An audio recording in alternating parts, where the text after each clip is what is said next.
example pages from the back of Motor Pro, so yeah, got some idea. Go with ego then. In that case, this should be over in about 5 minutes, surely. We'll see. Okay, well, just kicking off then, the simplest but also maybe a more complicated answer to it. How did you get into automotive, or why did you get into automotive? So I think I certainly have approached this from a sort of motorsport background, and so the usual stuff of being interested in motor racing when I was a kid, so watching F1. I remember, what's the first motorsport I remember? I think Niki Lauda was my first motor racing hero, and that was '84, if I remember right. And then I was a big Alain Prost fan. In fact, I have a picture which you probably can't see actually. You can do if I move my camera. So yeah, I've got a picture on my wall there of Alain Prost in the 1993 Ferrari F1 car.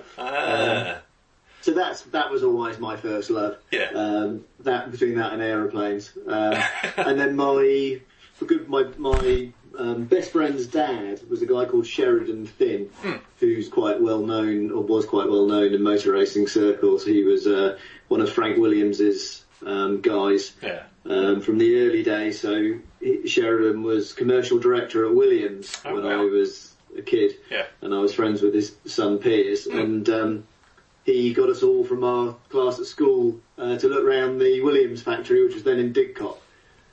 And I got to go to the 1992 British Grand Prix and met Nigel Mansell. Blimey. Yeah. So yes, so those were kind of formative days, I suppose. And I guess I've been quite lucky that I've always had that interest in automotive and particularly motorsport, and managed to follow that through into a career. So the other thing I was interested in was aeroplanes. In fact, I'm learning to fly as we speak at the moment. Brilliant. I'm just getting my pilot's licence. So I was going to join the RAF, so I went to Loughborough University to do aeronautical engineering, but actually my kind of my enthusiasm faded. I think I was more interested in flying than being told what to do. So I actually switched over. The course was an aeronautical automotive joint course in the first year, and I actually switched over to the automotive side. It's a really good course at Loughborough, actually, still going now. And so that obviously, started to, I guess, push me down or direct me down that path from an engineering point of view. And then I think the thing that really then sort of kicked me off into the industry was I did a student placement, so an undergrad placement in my third year, and I applied to lots of places. I remember writing lots of letters and sending them out. I think 120 letters I sent out. And one of the last ones, not surprisingly considering its place in the alphabet, was to a company called Extract Limited, which is actually about 50 yards over there from where I'm sitting now in Thatcham, though it wasn't at the time. And it was lots of speculative letters, very few replies. A couple of nice people did actually give me some responses, but Extract invited me over for an interview. Pretty relaxed. I was their first ever student, and they gave me the job, designing gearboxes for racing cars. So it all came together quite nicely then.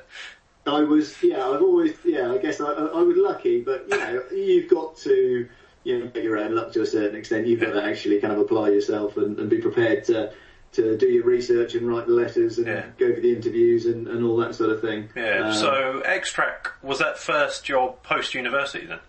Yeah, so it was. So obviously, at university though, that placement year, it really was kind of thrown in the deep end. So it wasn't. There was no, because I was the first student. There was no undergrad kind of program where you did certain things and followed a certain process. It was like, right, here's how to start, designing stuff. And and absolutely, an Extract's a very well-known company. It's it was very motorsport. It was completely motorsport focused when I joined, but has expanded over the years into high performance, automotive, and kind of wider than that now as well, especially around the EV space. So when I joined, I think it was about 180 people. It's more like 330, I think now. But what they've got is engineering office.